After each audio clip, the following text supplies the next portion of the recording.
Good afternoon, everyone. I'm glad to have the opportunity to talk with you again on how the U.S. Africa Command is supporting the Ebola response in West Africa.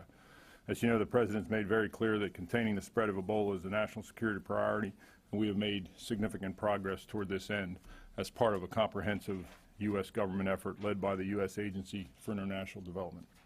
However, the mission is not complete, and we cannot afford to be complacent. While it is too early to declare success, Liberia has made encouraging advances in reducing the spread of Ebola. We think the biggest drivers of this progress have been the Liberian leadership in educating the public, as well as the health workers, safe burial procedures, rapid contact tracing, and the increased lab capacity to diagnose samples quickly. From the U.S. military perspective, we have deployed to provide military support in areas like communication and coordination, engineering, logistics, and training. Our engineers are supporting the Liberians as they build and improve infrastructure necessary for the response efforts. And we have transportation professionals and logistics professionals managing the movement of personnel and the delivery of humanitarian supplies.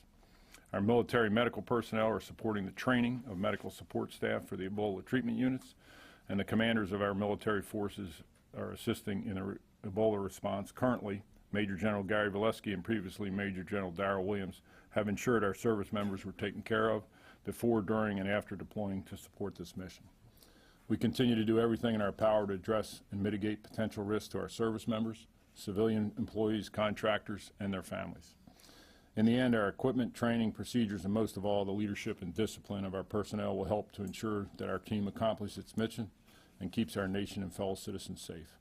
I'm proud of the extraordinary men and women supporting this important mission, and I thank you, and I look forward to your questions. Yes? Do you anticipate having to mount similar operations in other countries? Right now, USAID does not think we'll have to do that, but they're continuing to monitor that very closely. As you know, Sierra Leone and Guinea, of course, are two that are hard hit, and then there has been an uptick in Mali. So we're continuing to prepare to do those things, but as of yet, not required. What is different about those countries that would not require U.S. military assistance? Well, it depends really on the international community's effort to do the things that are required. Much of it, of course, where we provide the unique capabilities are in the communications and the coordination, as well as the logistics support and the things that we're doing in Liberia. Now, in Liberia, by the end of the year, a lot of that will start to get picked up by the civilian agencies. So we'll just have to continue to monitor that situation. And again, USAID has disaster assistance and response teams in each of those countries, and as of today, they have not requested that support. Yes? General Rodriguez, how have you adjusted your mission in Liberia given the fact that rates are coming down? Will you not be building as many hospitals? How has it changed? What lessons learned, if you had to do this again in Sierra Leone or Guinea, what would you do differently? And finally, do you think that U.S. personnel still need to be quarantined when they leave? I think as we look forward to have to do something in another country, as in Sierra Leone, I think those four things are what's the international community believes are really the things that are making a difference between the safe burial, the outreach to the people, and the education and training of both the people and the healthcare workers, as well as the labs. So those are the things that are most important. And of course, the challenge to find and understand where there's a hot spot and then move the resources there quickly, I think, will be part of that solution. For our people, we're still collecting data. As you know, we've had several people go through the 21-day controlled monitoring, and we'll continue to watch that for the next 30 days probably, and then we'll take a look at that again to see if we have to continue to do that. Okay? Yes, sir. General, when you were here about 2 months ago, you indicated that you saw the mission going about a year. Somewhere around there. Have you revised that at all, or do you feel like you're on track to maybe wrapping this up mid-250? What is yeah, the horizon? we could do a little bit less than that, but again, the challenge is, you just have to watch it very carefully, and things, either complacency or things that are not foreseen, which created the challenges in the first place, could come up again. Right now, I would say it would probably be a little bit less than that, but again, it just depends on the situation and what is asked of us to do outside of Liberia. Yes, sir. Excuse me, you mentioned in perhaps 30 days, a review of the quarantine policy. Yeah, yes, that was the original plan, was to take a look at that, and then 45 days into it, see how we're doing. Could you tell me what some of the criteria will be as to whether it should be retained, modified, or just completely dropped? Well, it'll be, it's really based on the services and what they're able to do. We've had some of them go through, mainly in Europe. We have obviously the first ones back in the United States, but they haven't even been through the process and back to their homes yet. So it'll be about confidence and ensuring that the people who have had minimum risk or no risk to the disease, if they're able to do it without that. So, I mean, to follow up, if you found that there's been no exposure and no one has brought it back, that would be a reason to perhaps... To make a recommendation to take a look at it, say, yes, that would. Mm-hmm. General, you said a second ago you thought the timeline might shrink a little bit depending on the breaks for this operation going forward. Yes. Can you give us a sense about the scale in terms of the number of people involved? How many troops are there today, and where could you get to at a potential peak down the line here? Yeah, there's about 2,900 folks there today. That will probably be the peak, and the majority of the big engineering and logistic things in Liberia will probably start to tail off in the end of the year, January. So that's when we'll again start to send some of those people home, and most of that is about the logistics and the engineering. Okay, and then like I said, either we'll send them to another place if required, or we'll start redeploying and send them home. Yes, sir. General Valesky said last month that he'd probably go to about 3,000 or thereabouts Yes, by the middle of this month. Mm-hmm. But you're saying now 2,900? It's 2,900, yeah. Yeah, he said about 3,000. It's about 2,900, and that's about the max I think that we foresee right now. And do you still foresee going to 17 treatment centers? No, right now they're asking for less. Again, as we have come in and done this, they have adapted the sizes. So many of them are now only 50 instead of 100, and we're down to building 10 units instead of 17 right now. 10 instead of 17, based on the situation. Again, that's a decision that USAID, in conjunction with the whole international community, makes based on what they're able to do. So the intent to get in there and jumpstart things is all moving in the right direction. And like I said, the World Food Program is going to pick up a lot of the logistics here by the end of the year. And some of the other international organizations have built Ebola treatment units. Counting on the World Food Program, they're broke. Can't feed Syria now. Well, it's a different place than Syria and everything, so they're doing all right. They have a significant logistics supply and contracting capacity to be able to pick up some of the logistics. Yes. Yes, ma'am. Clarify, you said you've gone now from 17 to 10. Are those 100 beds or 50 beds? The first 3 were 100 beds, and the next 7, the last 7, will be 50 beds. Okay. You'll forgive me, I'd like to take this opportunity to ask you about a different topic, which in your AOR, which is Libya. I was wondering if you could give us an assessment on what's happening in the battle between General Khalifa's forces and Ansar Sharia. Can you give us a sense of how you see the area of particularly eastern Libya, who controls what, and what kind of grip ISIS and other extremist groups have in that part of the country? Yes, the challenge in Libya, of course, is the multiple militias, the multiple governments between the National Convention as well as the House of Representatives, and quite frankly, a lot of confusion on the ground about who's in charge and not. The effort over there by the former General Haftar, who has been fighting in the east, as well as Ansar al-Sharia, as you said, continues to go back and forth. It's about who controls the airport, who controls some of the checkpoints. That continues to go back and forth. He continued to control the airport out there. And ISIL has begun its efforts over in the east out there to introduce some people over there.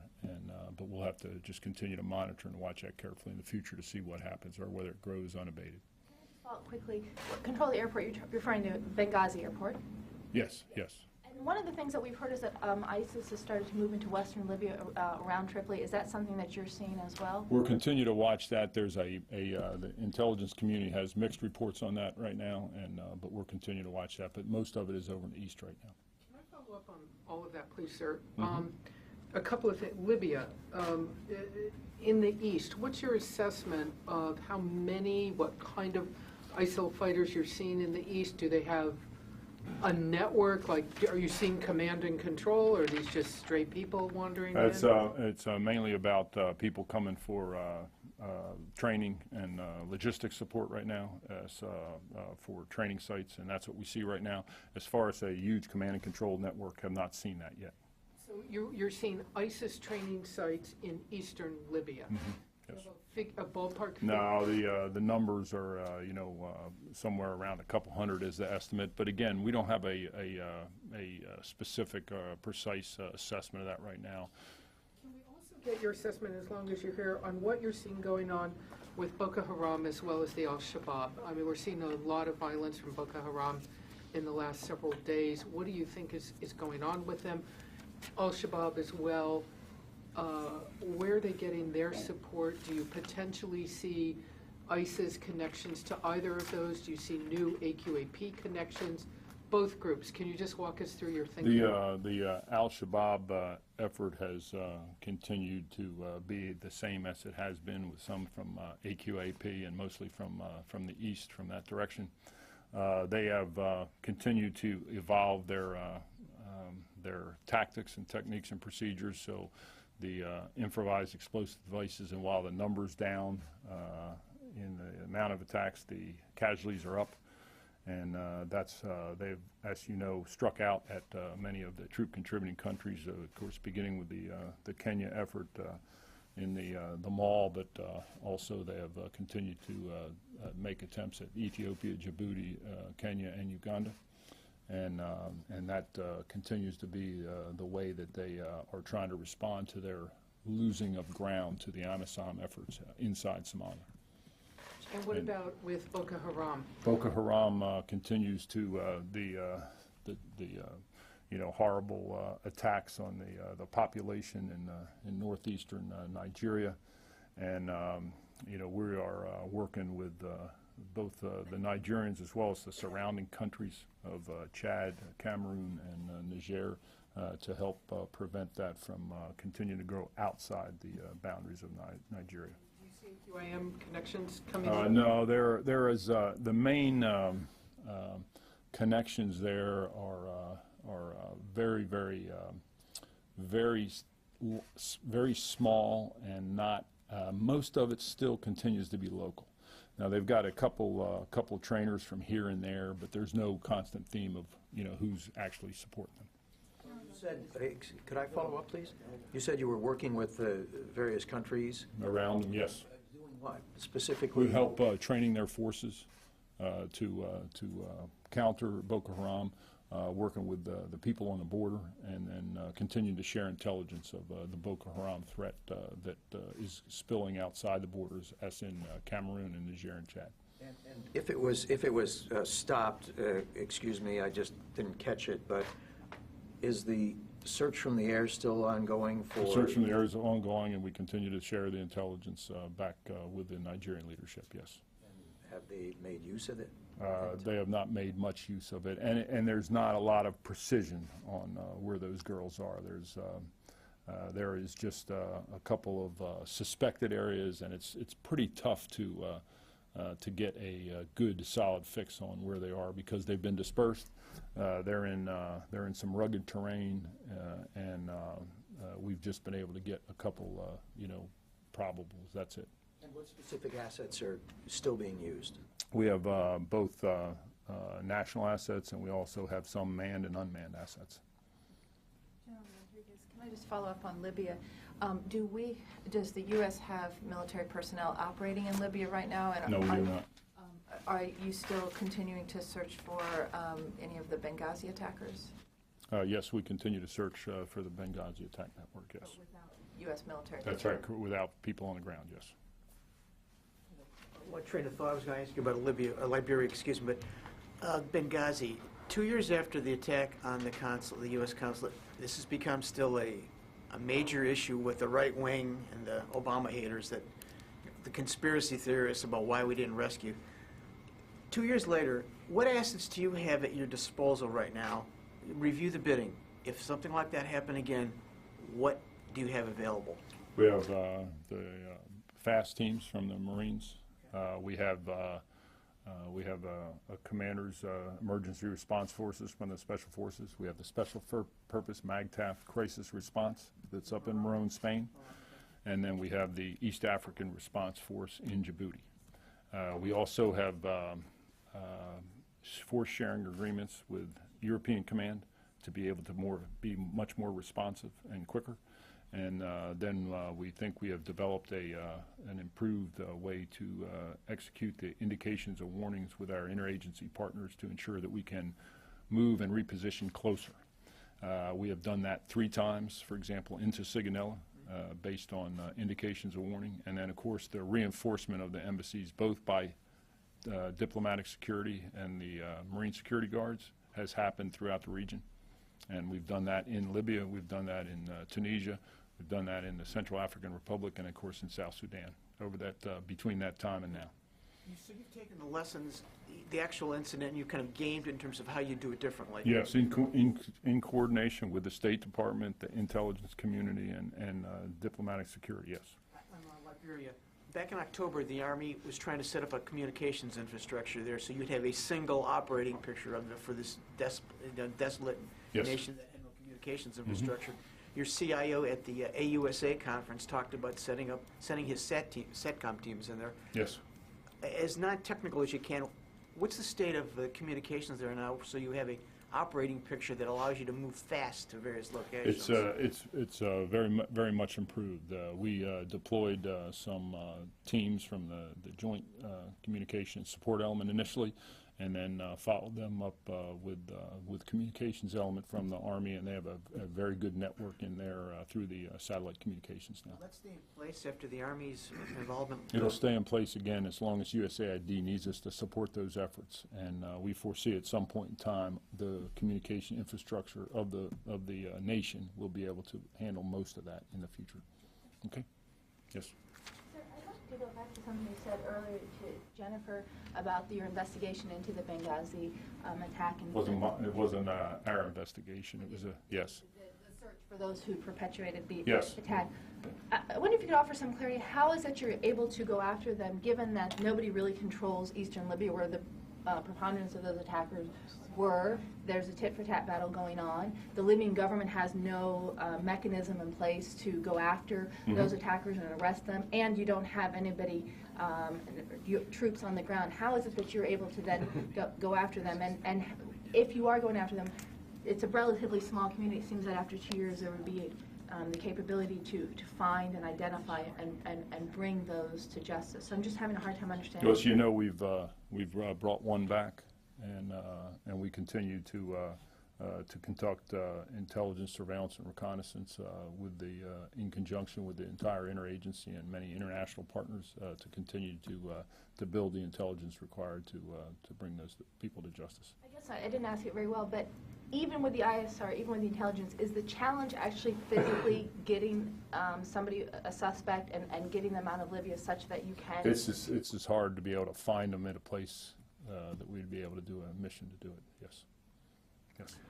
John, I want to clarify, when you say that it might be the overall duration of the mission might turn out to be less than a year, are you saying that basically this summer the military mission in Liberia may wrap up? This coming summer, you mean? Yes. Yeah, it could be, yes. But again, we're in a good position now. The trend lines are all moving in the right direction, and if that continues, as well as the international community's ability to pick up many of the missions and the Liberian health system as it continues to rebuild itself and everything, yes.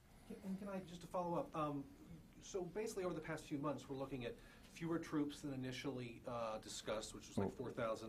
It was up to 4,000, and again, as we moved in there now, you got to understand the situational understanding everybody had was not nearly as clear as it is now, and every day we get better at that. The whole international community effort to gain that situational understanding. So as you know, we originally said somewhere around 3,000, could be up to 4,000. It ended up being, as I mentioned, about 2,900, and we'll continue to watch that carefully as USAID tries to manage the effort across the entire region. Is it fair to say that as that situational understanding has grown, that this has proven to be a more manageable, less risky mission than you initially thought a few months ago?